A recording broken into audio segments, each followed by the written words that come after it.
Välkommen hit.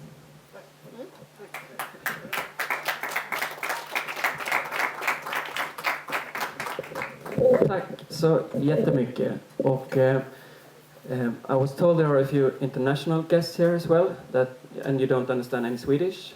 Is that correct? But I will do this show in Swedish, so you won't understand anything. But I can tell you that I speak a very strange Swedish accent, so those of you who are from Sweden, you won't understand anything either, so it doesn't really matter where you're from. Så hjärtligt välkomna allihopa till den här lilla första punkten. Det är en stor ära och glädje för mig att få inleda här nu idag, och det känns ju fint att ha blivit hitkallad.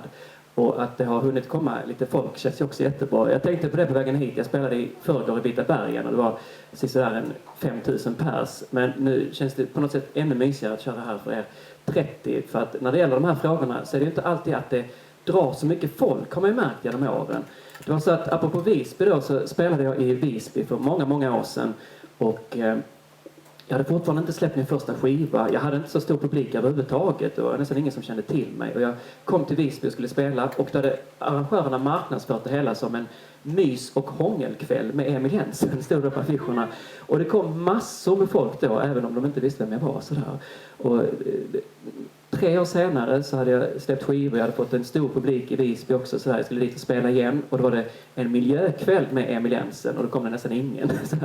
Och det är lite sorgligt när man tänker på det på det sättet då. Men då får man kanske inse att man kanske ska börja fundera över om inte de här sakerna hör ihop. Och att miljön och mys och hångel på något sätt hör ihop. Och jag tänkte jag ska knyta ihop den säcken lite senare här efter den här 22 minuterna som jag har tillsammans med er här idag. Det är så att jag måste skynda iväg till en buss sen, för jag ska åka vidare ner till Malmö med tåget så småningom. Och det hade varit så trist att köra extra länge här och sen bli tvungen att ta en taxi till flyget eller något sånt. Det känns så fruktansvärt ironiskt då.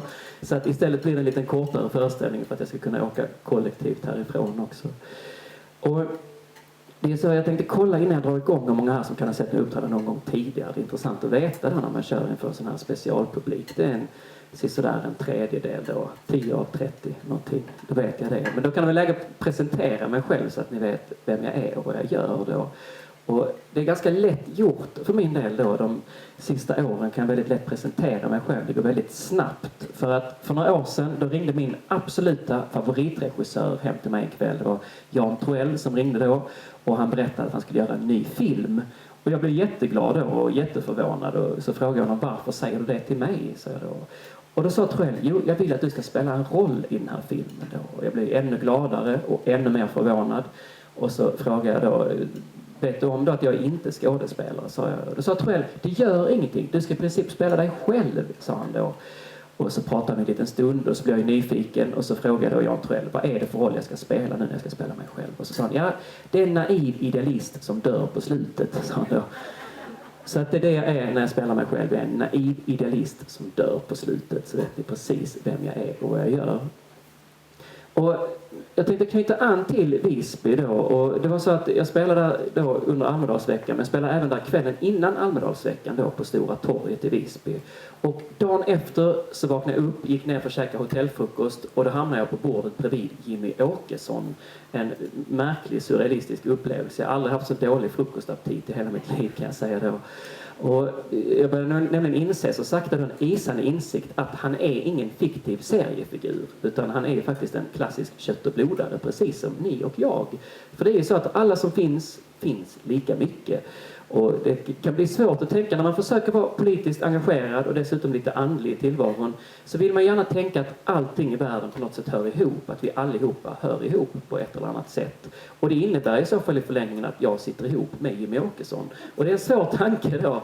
Men det började också fundera på det här med de här olika världarna som ändå är samma värld. För att jag bor i en värld där det finns en gud. Och jag bor i en värld där det inte finns en gud. Och det är samma värld. Exakt samma värld.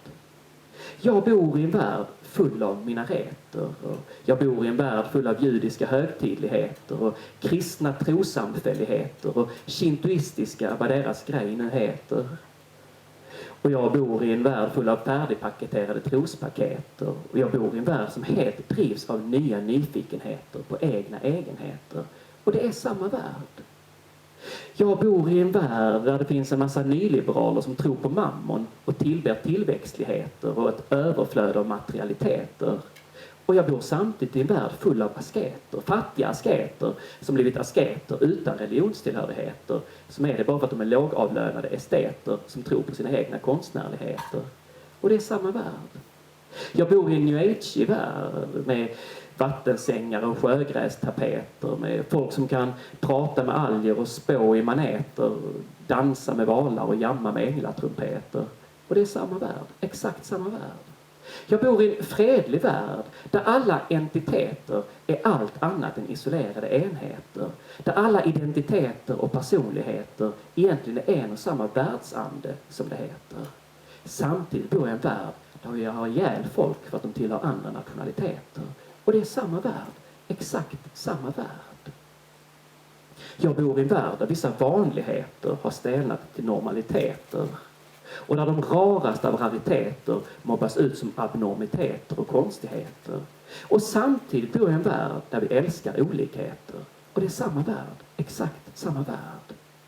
Jag bor i en värld där sådana som jag är minoriteter. Och jag bor i en värld där sådana som jag är majoriteter. Och det är samma värld, exakt samma värld. Jag bor i en värld där den globala parken gjort att vi kan nå varandra med enorma hastigheter. Och jag bor i en värld där vi glider ifrån varandra med enorma hastigheter. Meter för meter. Och det är samma värld, exakt samma värld. Jag bor i en värld där vi dras till varandra som magneter. Där vi frossar i trevliga täta-täter. Där vi slukar varandras kroppsligheter i intensiva intimiteter. Och samtidigt bor i en värld där vi hytter, hotar och hatar och allt vad det heter. Och det är samma värld, exakt samma värld. Jag bor i en värld där vi röstat fram ett parti som styrs av ryggradslösa slämmigheter, Jimmy och några andra brännmaneter. Som skyller kriminaliteter på etniciteter och vill utvisa alla dem som de inte kan uttala vad de heter. Och samtidigt bor jag i en värld som blomstrar av solidariteter, öppenheter och generositeter. Och det är samma värld, exakt samma värld. Jag bor i en värld full av maniska skov och depressiviteter, mediokra sörjor och gråa smeter. Och det är samma värld. Jag bor i en värld där rika människor som heter Peter Wallenberg och äger fastigheter, marker, egna fotbollslag, atleter och oljefyndigheter. Och samtidigt bor jag i en värld där en stor familj trängs på 12 kvadratmeter utan varken mat, vatten eller saniteter, utan minsta möjligheter till rättigheter. Och det är samma värld.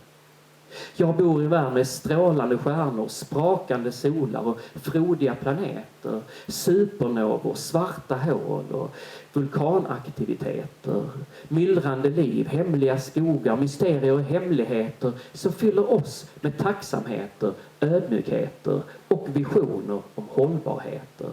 För vi vet att den här världen har begränsade kapaciteter. Samtidigt bor jag i en värld där vi plundrar, skövlar varje minut flera kvadratkilometer och förgör enorma kvantiteter av samma värld. Jag bor i en värld och när det regnar så är det himlen gråter, det heter. Och när det pissar ner då är det någon som tömmer Guds kateter. För jag bor i en värld där det är okej att skymfa alla heligheter. Och jag bor i en värld helt utan yttrandefriheter. Och det är samma värld, exakt samma värld. Jag bor i en värld som är det värsta helvetet av helveter. Och jag bor i en värld som är paradisplaneten av planeter. Och det är samma värld. Och det är världen den heter.